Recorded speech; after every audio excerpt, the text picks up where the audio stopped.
ความเชื่อของคนน่ะเขาเชื่อมาแต่นุ่มนานเลยสิมาบังคับให้เขาเจ้ามาเชื่อแบบนี้มาตามห้อยเฮานี่มันก็ยากๆเด้พี่น้องเอ้ยเนาะเออแต่ว่าตู้คำนี่ก็ยืนยันคำเก่าเด้อพี่น้องเอ้ยเนาะเอ่อว่าตู้คำบ่ได้เข้าข้างน้องเมย์ใดแน่นอนแหละบ่มีใครเข้าข้างคนผิดดอกพี่น้องเอ้ยเนาะเอ้าก็ถือว่าจบไปด้วยดีเนาะเพิ่นเฮ็ดบทบันทึกกันเรียบร้อยแล้วพี่น้องเอ้ยเพิ่นเฮ็ดบทบันทึกกันเรียบร้อยแล้วได้ตามที่เฮาเบิ่งคลิปน่ะเนี่ยพี่น้องนี่ทุกคำนี่พาไปเบิ่งนี่เด้อพี่น้องเด้อ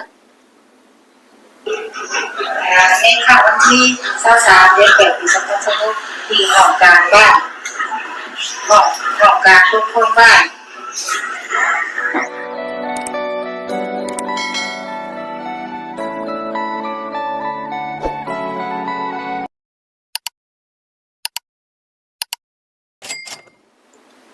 กราบทักทายสบายดีและสวัสดี FC พ่อแม่พี่น้องหมู่เพื่อนเบิดทุกคนทุกท่านบ่ว่าสิเป็นฝั่งไทยฝั่งลาวหรือว่าต่างประเทศหรือ FC จากช่องสาวุญหรือช่องน้องเมย์เนาะถ้าเข้ามารับชมอยู่ก็ยินดีต้อนรับเข้าสู่ช่องทุกคำปันสุขเด้อเนาะเอาพี่น้องเอ้ยเนาะหลังจากที่ทุกคำลงคลิปไปก็ได้หลายคอมเมนต์เนาะ100 กว่าพี่น้องเอ้ยเนาะคอมเมนต์ในคลิปนั้นนะส่วนมากก็จะคอมเมนต์ว่าทุกคำเนี่ยเข้าข้างน้องเมย์เนาะพอทุกคำเนี่ยก็กระแสช่องนี้ไอ้นี่ไอ้นั่นเนาะพี่น้องแม่นตัวนี้จะว่าถูกเนาะว่าทุกคำก็กระแสถูกต้องเนาะเพราะว่าทุกคำทำ YouTube พี่น้องเลยเนาะอันใดที่เป็นเรื่องเล่าที่ว่าทุกคนให้ความสนใจทุกคนเบิ่งเฮากะก็ไปเป็นธรรมดาพี่น้องและก็บ่มีแต่ทุกคำหลายๆช่องก็ถ่ายคือกันเนาะก็ขอบคุณเนาะที่เข้ามาคอมเมนต์ตักเตือนแล้วก็ติชมกันเนาะก็เป็นการดีพี่น้องเลยเนาะคอมเมนต์บอกตักเตือนบางคนก็ว่าโอ้ยเรื่องติดตามทุกคำแล้วก็บ่เป็นหยังเนาะอันนี้ก็แล้วแต่จุดประสงค์ของเพิ่นมันเป็นสิทธิ์ของเพิ่นเด้พี่น้องเลยเนาะ ทุกคำห้ามบ่ได้พี่น้องเลย แต่ว่าทุกคำก็ออกมายืนยันคำเก่าเนาะคำเดิมว่าบ่ได้เข้าข้างคนผิดบ่ได้เข้าข้างทางใดเนาะแค่เฮาออกมาเว้ามานั่งคุยกันแล้วก็เบิ่งว่ามันเป็นแนวใดเนาะตามที่เฮาเบิ่งก็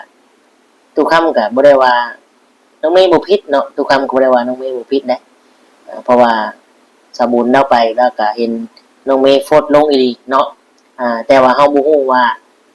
การที่น้องเมย์โพสต์ลงน่ะเพิ่นต้องการอีหยังมีจุดประสงค์อีหยังเนาะแล้วมันก็ยังบ่ได้ขายพี่น้องเอ้ยถ้าว่าขายเป็นหยังสิบ่ฮู้เนาะมันบ่ได้ง่ายเด้แม่นสิว่าเอาเงินมาเอาแบตเตอรี่ไปเดี๋ยวขายง่ายสิใครอยู่เนาะพี่น้องเอ้ยและ FC เนาะหลายคนจาก FC ของสาบุญพุ่นแหละหรือ FC น้องเมย์เนาะคอมเมนต์กันเข้ามากับพี่น้องเลยเนาะแต่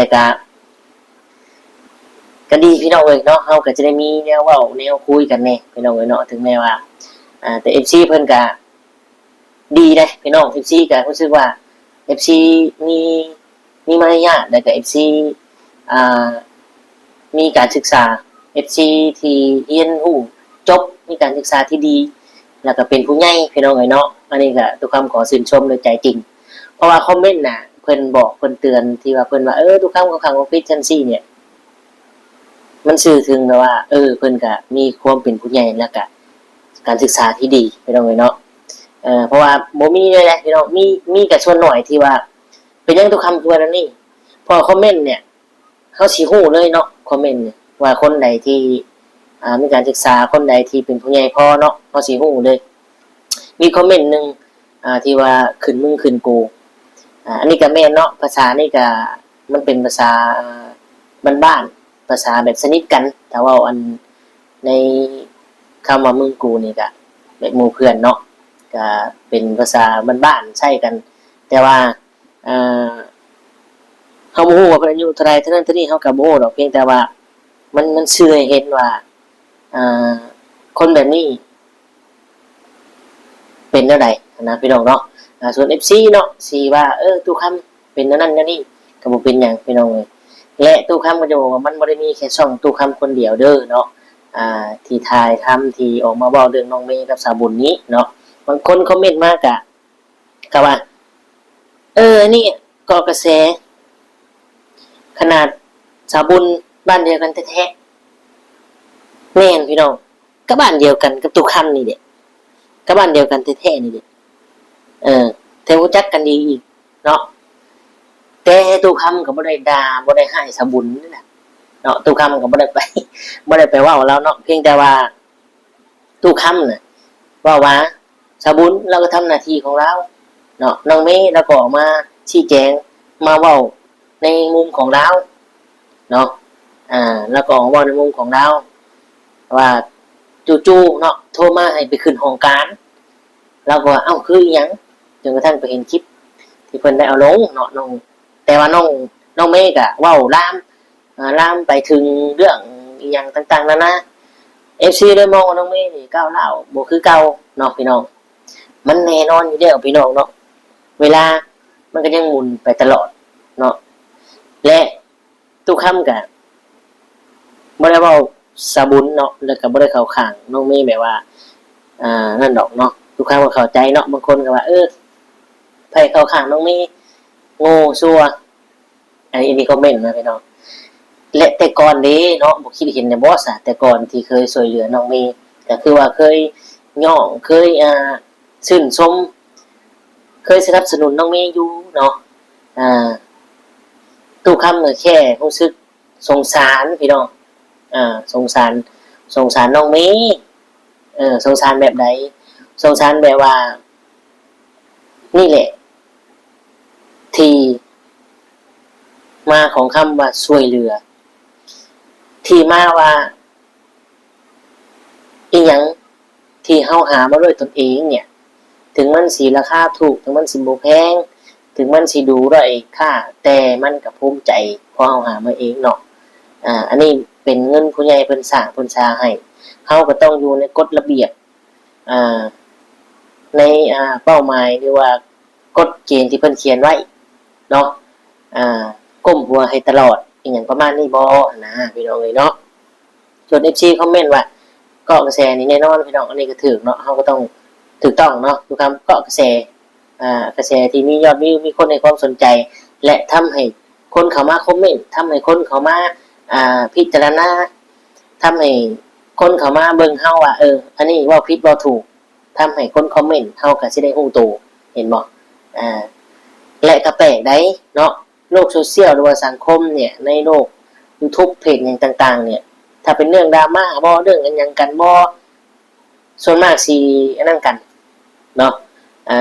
สิมักเบิ่งมักแชร์มักคอมเมนต์นะพี่น้องถ้าเฮาแนะนำเสนอเรื่องที่นั่นก็ถ้าว่าช่องเฮาบ่คนติดตามหลายดีหรือบ่นั่นดีบ่ได้มีนะพี่น้องเนาะเฮาก็สังเกตเบิ่งหันนะแบบที่ว่าเฮาฮู้นะพี่น้องเนาะ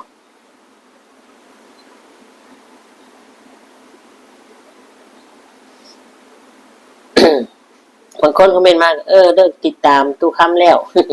ก็บ่เป็นหยังเนาะพี่น้องเนาะเพราะว่าตู้คำของเชื่อว่าตู้คำก็บ่ได้ไปทำผิดอีหยังให้แฮงเนาะเพียงแต่ว่าตู้คำก็เข้าใจความรู้สึกผู้ที่อยู่ในจุดนั้นผู้ที่ว่าจะสิว่าจังไดดีพี่น้องคือเหมือนว่าชิดนุ่มนึงเนาะคือเฮาก็บ่ได้อยากไปตอกย้ำซ้ำเติมเนาะเฮาก็ฮู้อยู่แล้วว่าเราผิดน่ะเฮาก็ฮู้อยู่แล้วว่าเราผิดเฮาก็ตักเตือนเอาซะเนาะแล้วก็คุยกันแปลว่าหลังไมค์อย่างประมาณนี้นะความหมายความจุดประสงค์ของน้องเมย์ครับอันนี้น้องเมย์คิดว่าสาบุญเนี่ยไปวิจารณ์ไปอย่างเล่าเนาะและที่เล่าว่า โมเมนต์เลยประจานเจ้าโพสต์ลงเองแม่นพี่น้องเนาะแต่ว่าบุกที่เราโพสต์น่ะ เราโพสต์ขายบ้าน เราไม่ได้โพสต์เว่าเรื่องเนี่ยแบบนี้เนาะแต่ว่ามันได้ออกอากาศไปได้เฮากะเบิ่งได้กันออกมาว่าจังซี่แหละพี่น้องเอ้ยเนาะแต่ทุกคำยืนยันคำเก่าเด้อว่าทุกคำบ่ได้เข้าข้างน้องมีบ่ได้ทุกคำบ่อยู่ข้างคนผิดอยู่แล้วเนาะเพียงแต่ว่าทุกคำมองว่าเฮาเนี่ยเป็นคนจนบ่คือเรื่องซันนี่กะเอา FC เอาหลายๆคนมาด่ามาป้อยอีหยังประมาณนี้นะพี่น้องเอ้ยเนาะและทุกคำก็บ่ได้มีความสัมพันธ์อหยังกับน้องเมย์แบบว่าเรื่องส่วนตัวอีหยังบ่รู้จักกันซ้ำเนาะบ่รู้จักกันซ้ำไปเพียงแต่ว่าคือเว้าหั่นแหละคือ FC เว้าน่ะเฮาก็เกาะกระแสเบิ่งไปเนาะตามยุคตามสมัยมันพี่น้องเอ้ยส่วน FC ว่าเลิกติดตามก็บ่เป็นหยังเนาะเฮาก็ฮู้อยู่แล้วว่าการกระทำแบบนี้มันจะออกมาแบบใดเนาะแต่ทุกคำก็ยังยืนยันคำเก่าเลยว่าบ่อยู่ข้างไผเนาะบางคนว่าสาบุญเป็นคนบ้านเดียวกันแท้ๆอันนี้ยังไม่เข้าข้างยังไปเข้าข้างน้องเมย์ตู้คำเนี่ยเอายังมาปกป้องน้องเมย์เนาะแม่นว่าทุกคนตู้คำจะเอาความผิดไปอยู่ข้างคนผิดมันไม่ใช่เนาะพี่น้องตู้คำก็เห็นก็เบิ่งคือกันว่ามันเป็นแนวใดเนาะเพียงแต่ว่าตู้คำมองว่าคนจนกับคนรวยนี่มันมักสิเป็นแบบว่าแพ้เขาเสมอบ่หรือว่าจังไดเนาะแต่ทั้งที่เรื่องมันก็แค่นิดเดียวนะและที่ทุกคนคอมเมนต์มาว่าตู้คำเคยไปซอยเรือแล้วเคยไปซอยเรือผู้นั้นผู้นี้แล้วเจ้าบ่เคยถือเขาเฮ็ดกับเจ้าแบบนี้เจ้าได้บ่เข้าใจความรู้สึกเป็นหยังสิบ่เข้าใจเนาะพี่น้องเนาะทุกคำก็เจอมากันเนาะเพราะว่าเพิ่งเจอในช่วงที่เฮ็ด YouTube หรือว่าอีหยังเนาะในปัจจุบันชีวิตจริงก็เคยเจอเคยอยู่ในเหตุการณ์นี้มาคือกันเนาะพี่น้องเนาะก็เข้าใจความรู้สึกเนาะเข้าใจความรู้สึกสาบุญคือกันแต่ว่าชาวบุญเนี่ยเราก็บ่คิดบ่ฝันคือกันว่าน้องเมย์เนี่ยสิเว้าถึงขนาดนี้ว่าน้องเมย์เนี่ยสิบ่เกรงใจเราสิบ่เกรงใจผู้ใหญ่เนาะสาบุญแล้วก็บ่คิดคือกันเราถึงทำคลิปออกมาแล้วก็โทรบอกน้องเมย์เนาะแต่ว่าโทรหรือเขามาคุยเนี่ยก็บ่ได้คุยว่าผู้ใหญ่เพิ่นให้แม่บุญมาหาเด้อเพิ่นให้ขึ้นไปหาในบ้านให้จดบทบันทึกทันเพิ่นย่านเจ้าขายเพราะว่าเพิ่นเห็นเจ้าประกาศขายได้นี่ถ้าว่าเจ้ายังประกาศขายอีกเจ้ายังบ่ฟังน่ะข่อยสิลงคลิปให้ทุกคนให้ FC ได้ฮู้ได้ว่าเจ้าเป็นแนวใดอย่างประมาณนี้นะพี่น้องเนาะถ้าว่าบ่นั่นนี่ก็อาจสิบ่ยาวปานนี้ไปจักเนาะพี่น้องเนาะนะแต่ว่า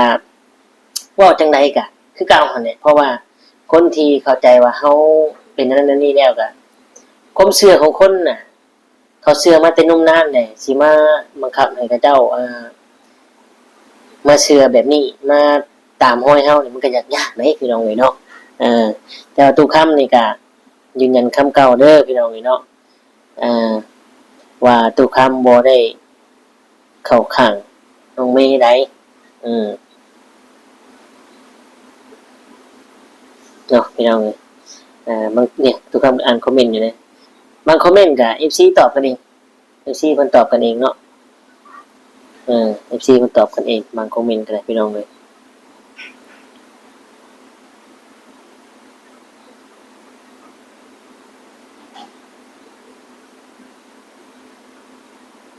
เนาะ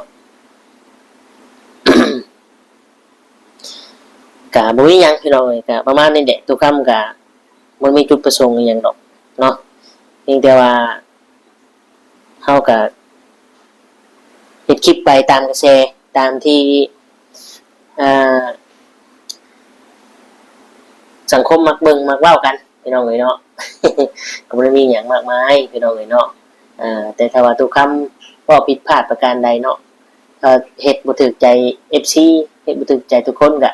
กราบขอโทษขออภัยนำหลายๆเนาะบางเทื่อทุกคำก็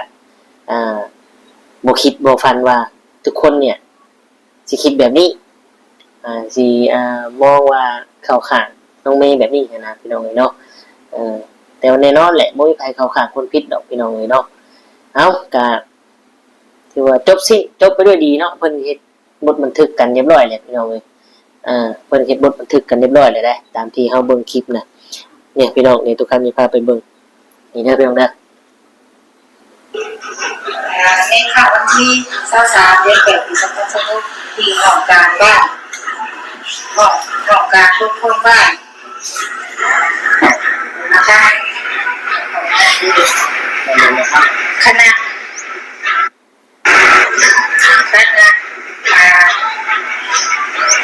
ยังไงครับลูกสายตาสั่นบ่เนาะถามว่าสุดที่ว่านอกจากว่าเราสิมีขายดินหรือว่าการขายดินเนาะส่วนยังไงพวกนั้นโตกันไหม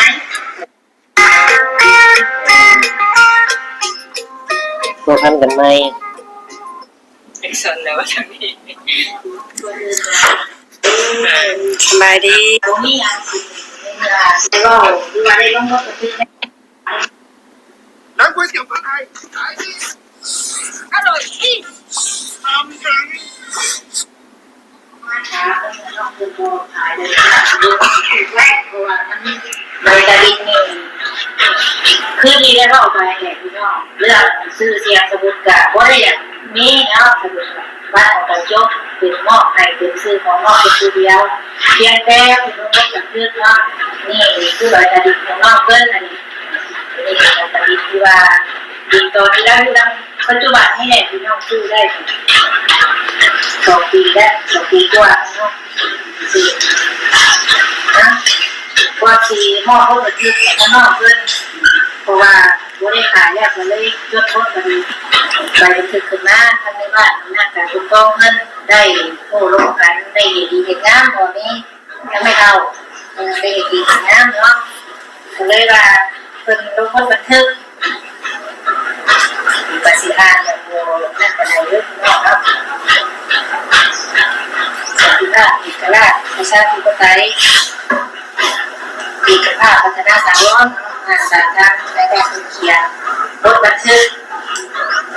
ได้ลงบทบันทึกวันที่23เดือน8ปี2026ในข้างที่พี่น้องคือคอมเมนต์ตัวนี้ก็ทุกคำขออนุญาตอ่านเนาะอย่าไปให้โอกาสมันเลยเด็กคนนี้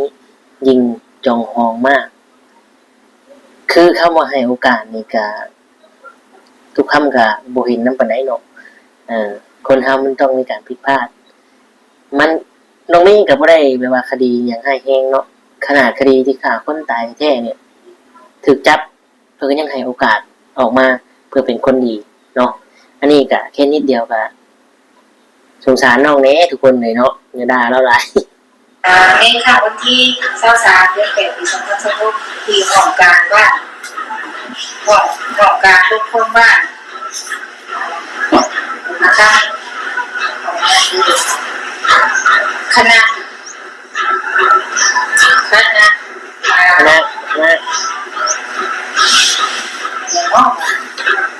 มาดูวันนี้จ้ะนะครับว่าจะอ่านดูยังไงยังไงใส่เป็นผ้าดูน่าเอาคนเป็นแบบนี้ที่เขาบอกทางได้นะโอ้แล้วไปสอบเป็นสวัสดิเคสได้สั่งรถบันทึกไก่เทียระหว่างนางของคำจันทวงศ์19 ปีดูหน่วย9บ้านดุงนะคะกับนางบุญโอเคพี่น้อง กะจบเนาะเพิ่นก็ได้เฮ็ดบทบันทึกกันอย่างดีเนาะสาวบุญเราก็เฮ็ดหน้าที่เราได้ดีเนาะเราก็ทำตามผู้ใหญ่เฮาก็ฮู้ดีเนาะแนวผู้ใหญ่บอกให้เขามาเบิ่งก็มาเบิ่งแต่บ่ได้คิดว่าน้องเมย์เนี่ยสิเข้าใจผิดแล้วก็สิ แสดงกิริยามารยาทออกมาแบบนี้นะทุกคนเลยเนาะก็เลยเกิดการถกเถียงกันเนาะโจมตีกันทั้งโลกโซเชียลเนาะผู้สนับแน่ผู้แทเสือกผู้ตามกระแสคือทุกค่ำนี่ก็เบิ่งอยู่บาดนี้พี่น้องเลยเนาะ เอาพี่น้องเลยเนาะกับประมาณนี้เนาะในเบิ่งในชมกันแล้วก็พิจารณาที่ทุกคำบอกแล้วก็คือจะเข้าใจเนาะถ้าว่าทุกคำบอกผิดพลาดก็กราบขอโทษขออภัยนั่นไม่เป็นไรเนาะบางทีทุกคำก็อาจจะเท่าถึงการเนาะอันใดก็คนเฮาน่ะโอกาสนี่มันมีไว้หยังพี่น้องแต่คนก็น่าสิฮู้เนาะก็น่าเข้าใจก็มีไว้ให้สังคมผู้ที่ทำผิดได้ปรับปรุงได้เป็นคนดีให้แหละพี่น้องเลยเนาะบ่มีภัยดอกคนเฮาสิบ่เฮ็ดผิดพลาดนะพี่น้องเลยเนาะอันนี้ก็ถือเป็นบทเรียนขั้นใหญ่ของน้องเมย์ก็แล้วกันเนาะเอาสำหรับคลิปนี้ทุกคำก็สิได้กล่าวคำว่าสบายดีและสวัสดีครับ